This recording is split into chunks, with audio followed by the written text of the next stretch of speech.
नमस्कार बच्चों, आज हम कक्षा चौथी के पाठ 3 किरमिच की गेंद का अध्ययन करेंगे। किरमिच की गेंद के बारे में जानते हैं आप? किरमिच की गेंद कौन सी होती है? आप सभी जानते हैं कि जब क्रिकेट खेलते हैं तो उसमें कोस्को की बॉल का प्रयोग किया जाता है। उसी कोस्को की बॉल को किरमिच की गेंद कहा जाता है। आइए अब किरमिच की गेंद पाठ को पढ़ते हैं। गर्मियों की छुट्टियां थी। दोपहर के समय दिनेश घर में बैठा कहानी पढ़ रहा था कि तभी बगीचे में धम से किसी चीज़ के गिरने की आवाज़ हुई। दिनेश तुरंत बगीचे की ओर दौड़ पड़ा। वहां उसने भिंडियों के पौधों को उल्टा पलटा, सीताफल की बेल छान मारी, परंतु उसे कुछ नहीं मिला। इस कहानी में एक मुख्य पात्र है दिनेश, जो बच्चा है। गर्मियों की छुट्टियां चल रही थी। वह अपने कमरे में बैठा हुआ कहानी पढ़ रहा था। तभी उसे कुछ आवाज़ सुनाई दी। वो आवाज़ सुनते ही दौड़कर अपने घर के पीछे वाले बगीचे में गया और उस चीज़ को ढूंढने की कोशिश की जिसकी आवाज़ उसे आई थी। ढूंढते ढूंढते अचानक उसकी निगाह घूस के गड्ढे के ऊपर गई। वहाँ एक नई चमचमाती किरमिच की गेंद पड़ी थी। उसने इधर उधर देखा। सभी घरों के दरवाजे और खिड़कियाँ बंद थे, इसलिए दिनेश को लगा कि हो सकता है यह गेंद बाहर से आई हो। तभी माँ की आवाज़ सुनकर वह गेंद उठा लिया और कमरे के अंदर आ गया। ठंडे फर्श पर बिछी चटाई पर लेटकर वह सोचने लगा, भले ही यह गेंद मोहल्ले में से किसी की ना हो, किंतु ईमानदारी इसी में है कि एक बार सबसे पूछ लिया जाए। और बगीचे में दिनेश को किरमिच की गेंद पड़ी मिली। वह चाहता तो उस गेंद को अपने साथ ले जाता, परंतु ईमानदारी में उसने यही सोचा कि मुझे पूछ लेना चाहिए कि यह गेंद किसकी है। गर्मियों की छुट्टियां थी। खेलने की सुविधा को ध्यान में रखते हुए एक क्लब बनाया हुआ था। दिनेश की सोसाइटी में जहाँ वह रहता था वहाँ एक क्लब बना हुआ था जो बच्चों का था। वहाँ सारे बच्चे एक साथ इकट्ठे होकर खेला करते थे। शाम को सारे बच्चे यहीं एकत्रित हुए। दिनेश ने सबसे पूछा, मुझे एक गेंद मिली है। अगर तुम में से किसी की गेंद खो गई हो तो वह गेंद की पहचान बताकर गेंद मुझसे ले सकता है। अनिल, सुधीर, दीपक सभी ने गेंद पर अपना अधिकार जताना शुरू किया।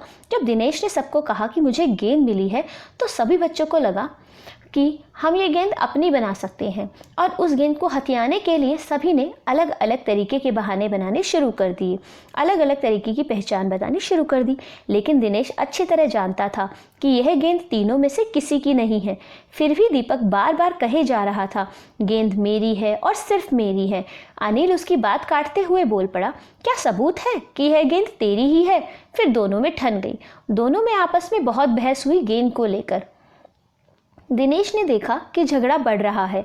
गेंद हथियाने के लिए दीपक, सुधीर और सुनील का सहारा ले रहा है। वह जानता था कि यदि गेंद दीपक के पास चली गई तो यह तीनों मिलकर खेलेंगे। अंत में वह गेंद दिखा दिया, लेकिन साथ में यह भी कहा कि जो पक्का सबूत देगा वही गेंद ले जाएगा। सबसे पहले दिनेश ने कहा कि जो पहचान बताएगा मैं उसे गेंद दूंगा, परंतु कोई भी सही पहचान नहीं बता पाया। तो अंत में उसने गेंद तो दे दी, लेकिन उसने कहा कि हम सब इस गेंद को लेकर खेलेंगे।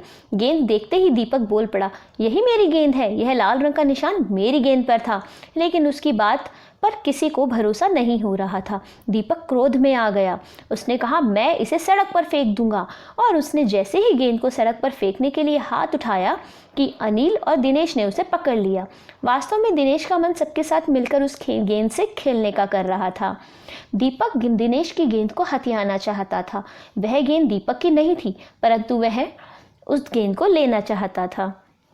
दिनेश सिर्फ उस गेंद से खेलना चाहता था।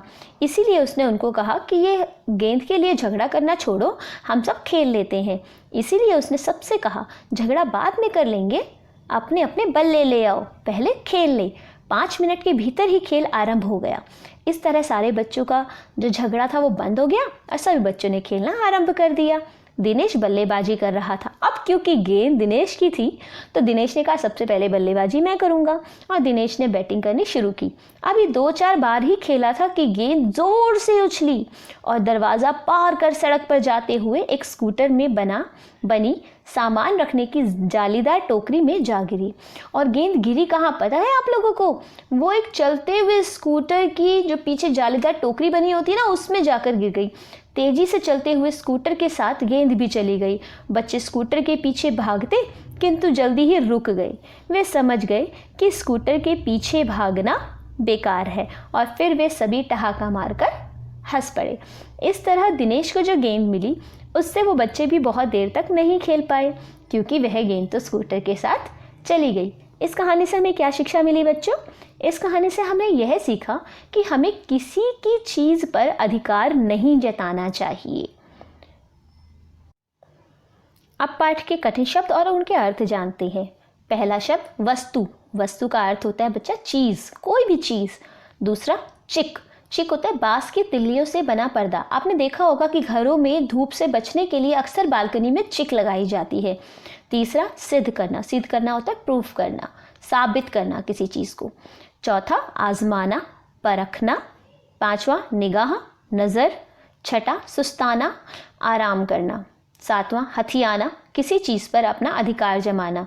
छठा तिमंजली। तिमंजली जानते हैं आप? 3 मंजिलों की इमारत। जिस घर में 3 फ्लोर होते हैं उसे भी तिमंजली कहा जा सकता है। 10वां एकदम। एकदम अर्थात अचानक। आइए अब पाठ के प्रश्नोत्तर पर चर्चा करते हैं। दिनेश बगीचे में क्या खोज रहा था? आप सभी को पता है क्या खोज रहा था? किरमिच की गेंद। दिनेश को कैसे पता चला कि क्यारी में किरमिच की गेंद गिरी है? दिनेश को क्यारी में किसी चीज़ के गिरने की आवाज़ सुनाई दी।